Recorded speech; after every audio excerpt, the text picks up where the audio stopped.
Oh boy. Hello and welcome to Mostly Minnesota Music Podcast Edition. I'm Ann Tracy. I'm here with my co-host, Heather Baker. Yes, and we are here with Tony Peterson of Ditchbird. Welcome. Hello. Thanks for having me. Yeah, I'm excited to talk to you because well, I'm going to kind of just start and say, tell us about yourself because you've got a background of playing with a number of different people from Social Animals and Saint Anywell, and now you've got you've got a long history. Tell us how we got to where we are today. Yeah, I started playing electric guitar in high school, and I kind of became known as the guitar player kid. And so when you're in high school, you kind of gravitate towards different identities. And so when someone labeled me as such, I was like, all right, I can do that. And so I remember like the hockey players would come over to my house and put in headphones, and I would play like the national anthem. So like, great. it kind of became I was the guitar player, and that evolved into what am I going to do for college? And so I went to Berklee College of Music in Boston for music business, and then I decided to take that for a livelihood. And so I was in a bluegrass band for a good long time called Saint Anyway. I played banjo, and then everyone in that band kind of harmoniously dissolved into separate parts of the country. And so I found Social Animals. And so I've been a part of the Social Animals as the guitar player for quite a while. And then COVID hit, and so that forced the Social Animals band off the road. We were in Europe at the time, and we were in Stavanger, Norway, when COVID hit, and we had to leave all of our gear on the tour bus and get on the next closest airplane and fly to a bigger airport, and finally land, in like Atlanta, Georgia, and then to Minnesota. So yeah, our gear had been stuck in Europe for quite a while, and we finally got that back. But now still here we are, and so it allowed me to focus on some solo stuff that I've been putting in my pocket for quite a while. Nice. And now you've named the guitar and the banjo, but you play a host of instruments. Sure. Harmonica, vocals, That's... ukulele. I don't know. Yeah, there's a few things. I play slide guitar. I don't know, acoustic guitar, electric guitar. Yeah. Wow. Some drums. Yeah. That's fantastic. Between that and Berklee, I mean, you've got the experience, you've got the educational chops, you've got everything else. So it must have been unique to have this position we were all in, of a forced pause. Sure. Yeah. And where a lot of people felt stifled by being put on pause, I am very, very, very grateful that I felt blossoming of a lot of things that I had built up. So being put on pause for me was a good thing. Did you not open that box of your album or your solo work and personal growth of that because you were touring and going around so much, just the time? Yes, that's exactly why. So, I mean, with the Social Animals being as full-time as we were, there was no way for me to release anything solo because it would directly conflict with Social Animals. So I couldn't do Tony Peterson or what became Ditchbird because how am I going to say Social Animals are playing in Duluth on August 10th and Ditchbird also has a song coming out. Like, that's just, it's too directly conflicting. So once I had that window of opportunity, I felt like I jumped on it and found my solo voice. Do you write much? I'm sorry, I don't know this. Do you write much for Social Animals too? No, that's probably a big reason why I got why I had so much pent up or built up. It's because in Social Animals, I'm the guitar player, so I don't really have a songwriting voice per se, and that's probably a big reason why I am sitting on a large pool of songs. By the time Social Animals was put on hold, I had a songwriting songbook ready to go. Oh my gosh, that's so cool. Well, what's amazing is you released an album earlier this year. You released Real Enough For You, which is great. And then you've got another one coming up on August 20th, Some Dreams. That is some mad productivity that the rest of us can only envy in the last year and a half. Thank you. It makes me feel good. That's all I have to say about that. Yeah. Well, so that first album was largely written for the past like 10, well, not 10, maybe like 6 years. So those songs had been built up. And so once that album came out, I kind of was immediately allowed a fresh start for creativity, like a jump start, where I was like, well, now I can start something new, finally. And so I just felt super invigorated to build upon what I had already just released recently. And so a lot of the previous songs that I had put out were very acoustic based and banjo and kind of atmospheric and a little bit more ambient and a little more chill, which was deliberate. But I wanted to, like, along with the name Ditchbird, Ditchbird sounds very Americana, or like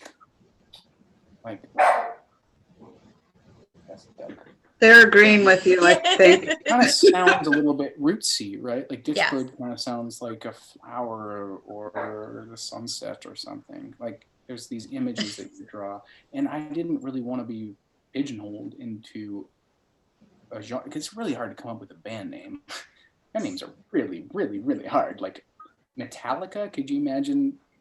Like that's a horrible band name. The Beatles, that's a horrible band name. Yeah. But after a certain amount of time, it becomes part of the vocabulary. So anyways, I wanted to showcase a different side of what Ditchbird could be. So I wanted to be a little bit more guitar focused, a little more rock. Yeah. So I mean, I just wanted to immediately do what I can do in the window of time that I'm allowed, because at any point now I could get really busy again with Social Animals. So I wanted to say as much as I could say with Ditchbird. Can I? Go ahead, Ann. Because you were in a completely, well, the rest of us are waiting for the days to go by. We're, wishing our days away. You're kind of under a timeline of, I want to get this in before the clock starts again. Yes. I'm afraid when I have to get busy again, because I was busy for such a long time that like I've been living in a van, sleeping in little cubbies, we called it, where like I was under like it didn't matter what the weather was, we slept in our van for such a long time. And then eventually we kind of worked our way into some tour buses, and that's awesome. But like I've been away from home for such a long time that COVID was like a breath of fresh air in a way. And I don't wish that on anyone. Obviously, it's a horrible pandemic, but in my personal life, I have been allowed a little bit of respite to focus on my own endeavors. So yeah, it's going to pick back up again, and I'll be excited when it happens. What have you heard from people that didn't know the guitarist had this awesome secret to share, and everyone's like, wait, what? Because Social Animals is a big deal, and then you just added another layer of coolness to it. Well, that's nice to hear. Yeah, I mean that's definitely very gratifying. It's made me feel really good to just see the support that I've been given from the Social Animals community here.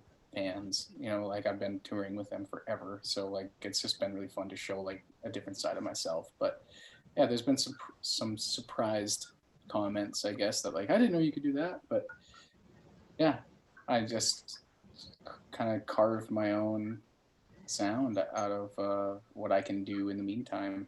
You know, it's hard to describe it. I don't want to ride the coattails of Social Animals too hard, but like it is pretty.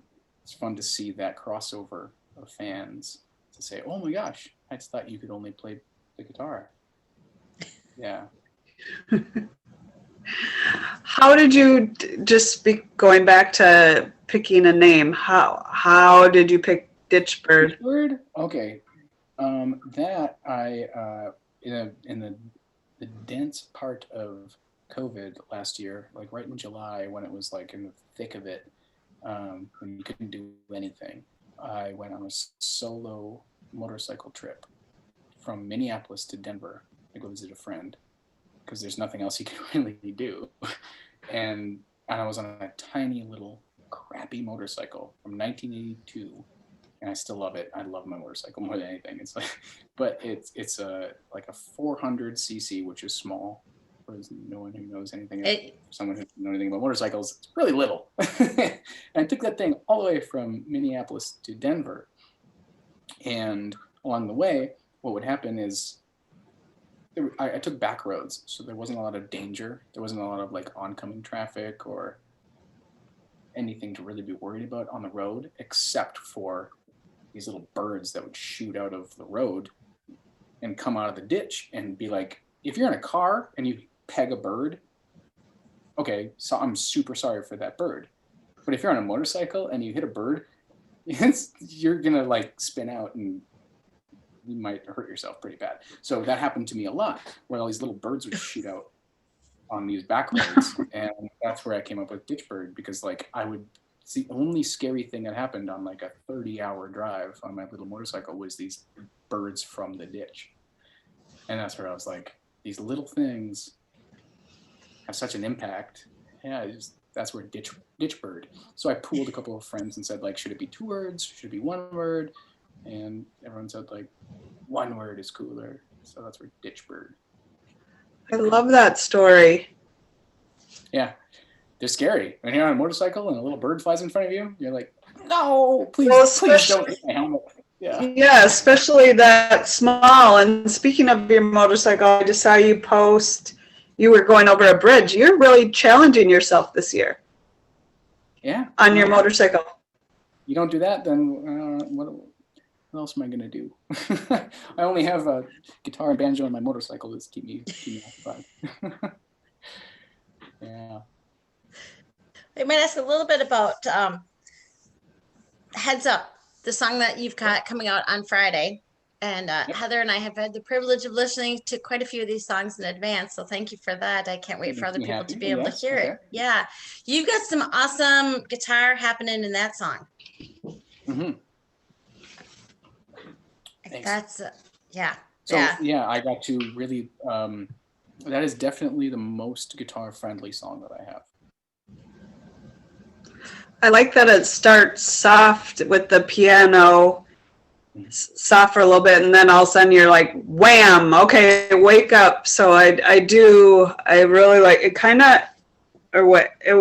of reminded me of Golden Smog.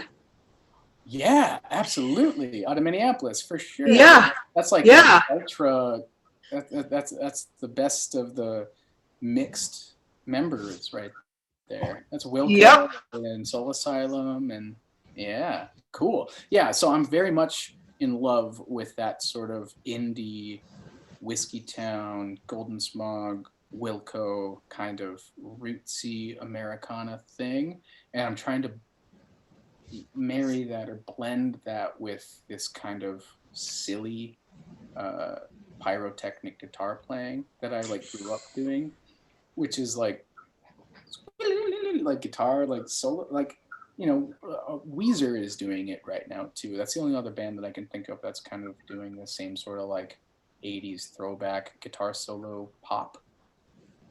So yeah, I'm just toying in that direction because that's the blend. That's the ultimate mix of what I have fun doing. And you've got some.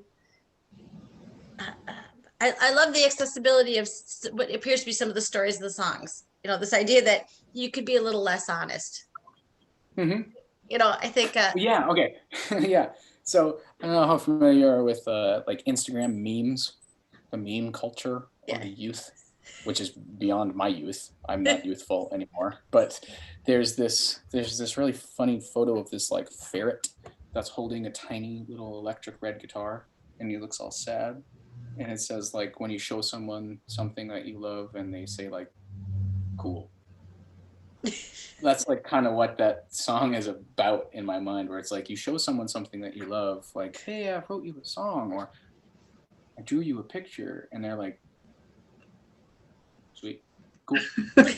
You're not like, oh my god, it means the world to me. Like, you know, that's kind of the fear of that whole song was built around, like, well, thanks for the heads up, like, I guess it's really not that great. And everyone knows that feeling, right? When you give someone anything that you've worked on. Yeah. There's something so, as I said, that was so accessible and so tender about it too, because you said we do know that. Like, God forbid I cook a meal for someone, it's not going to be good. But you know, you should pretend I've made some effort here. Yeah, and they're like, you know what? I don't like carrots. And you're like, well, this is a based meal. So, well, thanks. Thanks for the heads up. I guess next time I won't make you a carrot-based meal. Yeah.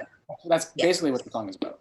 That's great. That's great. But then I took that simple concept and I applied it to the absurdity of being a musician for, you know, like the entire career of like, oh, so I built my entire image and concept, and it's okay. You're not going to come to the show? Not going to come to the show? Okay. That's kind of the idea of the entirety of the song. Because that happens to every musician at some point until you find your niche and you find your strong suit. Yeah. Well, and there were certainly a lot of memes, especially during COVID. To all of my friends who were too busy to come to my concert, told you shoulda. You know, went for a year and a half, we could do nothing. Yeah. To all of you who went grocery shopping instead of seeing me at First Avenue. Huh. Yeah. I bet you wish you were there. Yeah, exactly. Yeah. Bet you'll come next year. Totally. Yeah. I'm a big fan of your song, Some Dreams. Thank you.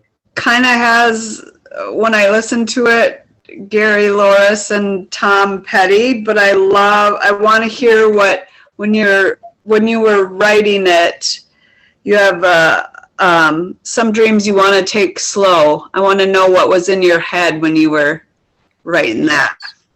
Well, there's many different interpretations that I've explained, but the most honest version of that is my dog, who you heard bark earlier, wakes me up every morning at like 3 or 3:30 in the morning to get fed. And so the REM sleep cycle is so such that like when you fall back asleep, you can often remember your dreams really well. And so I would fall asleep after I feed my dog, and this happens every day. So I remember my dreams really well, purely thanks and disthanks to my dog. Like, I'll go back to sleep at 4 and I'll wake back up at 7, you know, because of the interruption that she forces into my life. And so I remember my dreams a lot. And really that's where that whole concept came from, is because I have like it allowed me to have remembrance of my dreams, which is called what? Vivid or whatever it's called, when you can have control of your dreams. So, yeah. So dreams became a big part of my life for the past, like, what's it called? I know, I'm trying to active, vivid, guided dreams or. No, not even that. I know. It's kind of nice when you can do it, especially if you wake up and you've had a dream that wasn't so great. When you can remember it, and you're like, oh, so I realized I was in a dream. So then I started flying in my dream. Yeah. Like So that happened to me for so many nights in a row, thanks to my pug that wanted to get fed. That like so many of these times I would wake back up and be like, I really just want to go back into that. So that's a big part of where that idea came from. Like lucid. Lucid dream. Oh, Yes. yeah. Yes. So that's purely because of my sleeping schedule. But then, give me 1 second here while I look up the lyrics to it, because there's obviously any given song is going to have more than. Yeah. That's where it was like kick started from, but I want to be able to discuss it a little bit further. We're both relieved because sometimes we write down lyrics we like and we have to refer to them and we feel bad, but you can only remember so much enough. Yeah. You're making us feel good. There's some. Okay. So, I mean, okay.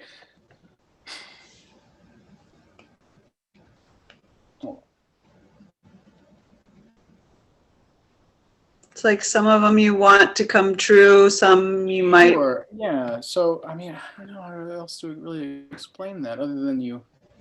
I don't know. It just made me really think, like, what would I want to go slow? And then I'm like, I wonder what he was thinking. It created this whole conversation for me. So I was super excited to ask you. Well, what else did you think about it then? Because that's the best part about anything that I could ever write in songwriting is that it's open-ended enough that, like, if I have a lucid dream, I still want to write a song that says it's open. It's open-ended for someone to say it's not. I am Tony Peterson and I live on Washington Street. Period. Like, you want it to be open. So I definitely think it is. That's the goal. Yeah, I think it was. I think what I thought maybe it was just like appreciating, slowing down, being more aware. You know, because you're like, slow down. Or wait, let me see what I just said. Yeah, ones you want, dreams you want to take slow. Mm-hmm. I thought just mindfulness too. I don't know. Absolutely. There's a theme that's running through the EP that's about time itself and how time is relative and malleable, which is a study of science in itself that I'm just so fascinated with. That, like, sometimes if something's going good, time seems to go for or fast or forever. Like it's such a stretchable concept that, like, that in itself I've been fascinated with. So that happens in a few of the songs. I talk about lately time seems stretching out, or some dreams you want to take slow, and other times you want them to disappear. It's like, and that's been happening a lot. I don't want to stretch thin the idea of COVID because everyone's talking about that, but you know, that in itself has been a weird concept of time right there. Like, it's a blip of a year or it's a super long year. Like, you know, time is just such a weird. Well, and I just think that in your song Northeast, the idea that now that I'm home, I'm never leaving. Mm-hmm. You know, that I'm going to turn my phone on to do not disturb. Yeah. I'm just going to stay here forever. Turn off the time. Yeah. Just that kind of. My phone is still on. Ever since I got back from that tour, I turned my phone on to not only do not disturb, but like that mode that, what is it on iPhone? Where I don't, it's like that little half moon thing where, like, I cannot. Oh, sleep. Yeah, it's like sleep mode. So I miss phone calls all the time. I love it. Like, if anyone, even my mom, calls me, it requires me to check my phone and go, oh, I missed your call. And, like, how awesome is that? So I don't know. There's part of that bleeding into all of these songs too, that I just want to kind of be. I know I was busy for such a long time. I was touring forever. I was sleeping under the benches of the van and eating gas station food forever. That, like, I don't know. There's an aspect of appreciating my time at home right now. Just being good to yourself, it sounds like. Yeah. That was the initial album name, Be Good to Yourself. Oh, yes. Yeah, Be Good to Yourself was the name of the album that I released like 6 months ago. Yeah, because that's another thing about the music industry too. Like, everyone is it's hurting themselves and.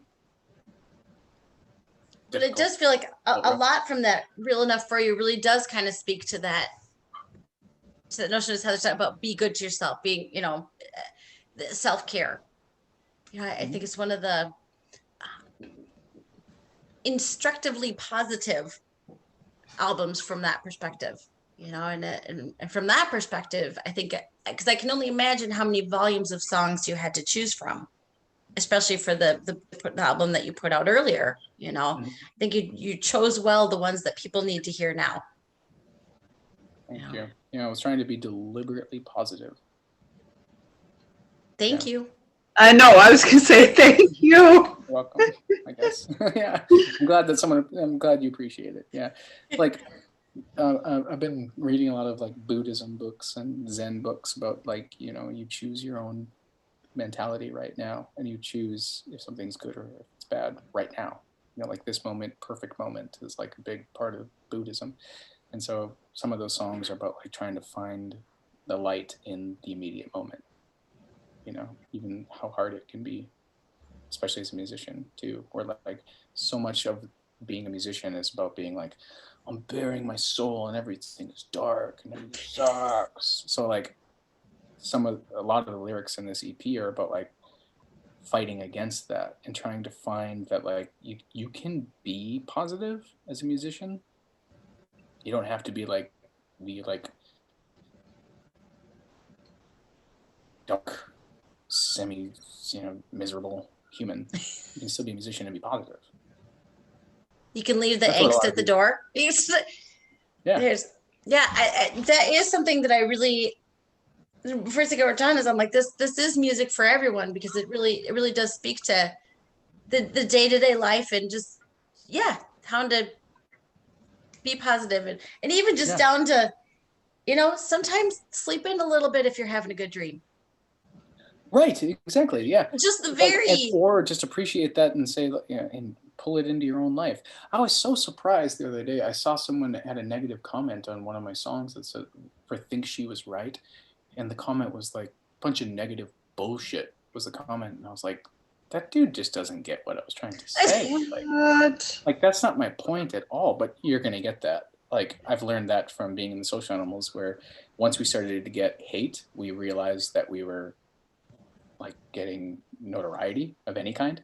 So like if someone starts to tell you, you're the worst, fuck you, like I'm probably doing something right, because now I'm getting comments at least, you know what I mean? Well, you're pulling out the feelings. Yeah.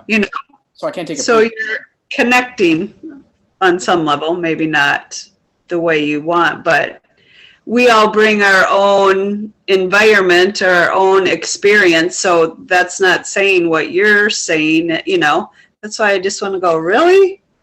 Yeah. But you also can't take projecting it seriously. You just got to go like, hey, I had a comment. It's now in the cesspool of the internet and it's going to swirl. Like, go ahead and chat about it. Winning. Yeah. Winning. Take it. So, but I was surprised when I heard that, like, just a bunch of negative bullshit. And I was like, this song isn't negative at all. Like, none of the songs that I'm trying to write on this EP are negative. There's a deliberate positive spin on all of the songs. So take what you will from the lyrics. But yeah, my effort is to be saying, this sucks, but it's not that bad. I was going to say, not bad if you're already getting comments and you just started releasing in April and you're already getting... Yeah. This project is interesting because I'm starting from the ground up with it. Like, to take a step away from Social Animals is a step into the dark. And so this project is brand new. It's fun for me, but it's also like starting over, which is scary and hard. Well, and especially because it's solo, like you basically did everything yourself. Mm-hmm. Yeah. How does that feel compare? Yeah, because you're solo, done everything. No one knew you did it. You're a guitarist in a band of 5 members, I believe. Okay, sorry, 4. But you, oh, sorry. There we go. What'd you say? Am I back? Am I back? Yep. You're back. Tell us the experience of just that personally, of how you navigate the feeling of the one man, all your stuff out there, and not It's super hard. Not It's first. harder than it's a lot harder to do this than it was to be a guitar player in the Social Animals, because so much more of my identity and my heart, essentially, not that I didn't have heart in the Social Animals, but I was a guitar player. I am a guitar player in the Social Animals. So this is much more like, here is what I sound like when you know, it's like a naked, you know, thing, where here's who I am, and it's a raw identity sort of unveiling. And I have to, you know, I'm grateful for the Social Animals fans that have accepted me, but I also don't expect that everyone's going to love it. And yeah, I'm able, thankfully, to use the Social Animals as a sort of springboard a little bit, but it's sharp for sure to take Ditchbird on its own. You're like, here I am, see what we can do on my own. It's hard. Now, scary. moving forward, do you see any kind of, is there a time when Ditchbird is going to open for the Social Animals? I mean, is it? I've done that before in the past with Social Animals when I was in, I've been playing music forever with different bands, a bunch of different bands. Like even when Diedrich, who is the singer for the Social Animals, we used to play together in different projects. And so there were years where I would book everything and I would open in a different project for the Social Animals. And we kind of learned that, like, you can't double dip. It's just kind of weird to double dip. Okay. Like it works in some scenarios. I'm not saying it's impossible, but in general, it's kind of like kind of weird. I get it. Most of the time. Yeah. For it to be like, here he is, Ditchbird, and now he's also playing guitar for the headlining band. Like it's a sensitive subject. So like I just don't know when that might happen. I think it's kind of going to live separately for a while. But anytime that Social Animals come calling, I'm the guitar player for that. Like that's just what I'll be there for that. But in the meantime, stay busy as Ditchbird. Yeah. It's amazing. Yeah. We're always looking for the silver linings of COVID, and you are a silver lining story, which is great. It's great that gives people hope. I mean, I think it's something to focus on that's positive, that to kind of get into this moment, we're happy to talk to you because you're happy. You know, you spread that, emanate Absolutely. that. Thank you for that. That's how I would hope to view my story. So that, you know, just because COVID hit, you can still create. I'm also doing a bunch of other stuff with commercial music and yeah, whatever. Yeah, I'm just Are you doing anything on the 20th to celebrate your The release new of EP? Or EP? No, I'm looking at the date. No, I'm playing with an Irish band actually. I'm also a part of like this cover Irish band that does fun Irish band covers. So no, I'm not doing anything with Ditchbird necessarily. I'm busy with other stuff. Yeah. I gotta check with my. It's funny, a fun Irish band. Where are you playing on the 20th with a fun Irish band? We'll be at Stillwater. Okay. Yeah.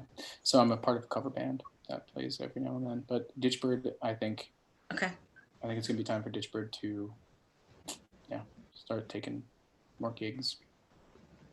Do you have any on the books? No, or in the works? Because right now, Social Animals are supposed to go back to Europe in September. Oh, so okay. I've just been filling the blanks up until September with like Okay. random tiny things that I can keep myself busy with. But Ditchbird, if we don't go to Europe in September, then I think, because who knows what's going to happen with COVID, then at that point, I think Ditchbird will start doing a lot more solo work. So funny because I'm tempted to say, "Oh, I hope you get to go to Europe." Part of me's like, "You're good either way." Yeah. You're good either Feel the way. same I mean, way. who I'm doesn't very love going to conflicted. Europe? But I know. Yeah. you've done it well, my friend. That it's really positive. It's great to hear. You're a great example as well. I mean, and you feel it in the music too. Just that, okay, this is a way that I could go about this. This is if I listen to these songs, there's some instruction that's going to get me onto a path that's probably going to be a good one. That makes me so happy that you said that. Ultimately, I want my work to be positive. Even though there's elements of difficulty and some negativity that people can latch onto, but ultimately there's a road out to find positivity. Yeah. You can't have the light without the dark. Yeah. And I want my work to say, here's a little guidance, maybe if you can, to latch on to a little bit of the light. Yeah. I think you nailed it. High five. High five. High five. That's great. That's great. I will put this in the notes, but for folks who are listening, how can people find you online? TonyPetersonMusic.com. Tony Peterson on Instagram. Ditchbird is also Ditchbird Music on Instagram, but basically everything trickles out from TonyPetersonMusic.com. Okay. Great. Thank you for just some really uplifting music, and thank you for your time. This has been great. Thank you guys both. I really appreciate this. It's made my night. Thanks. All right. Have a good night.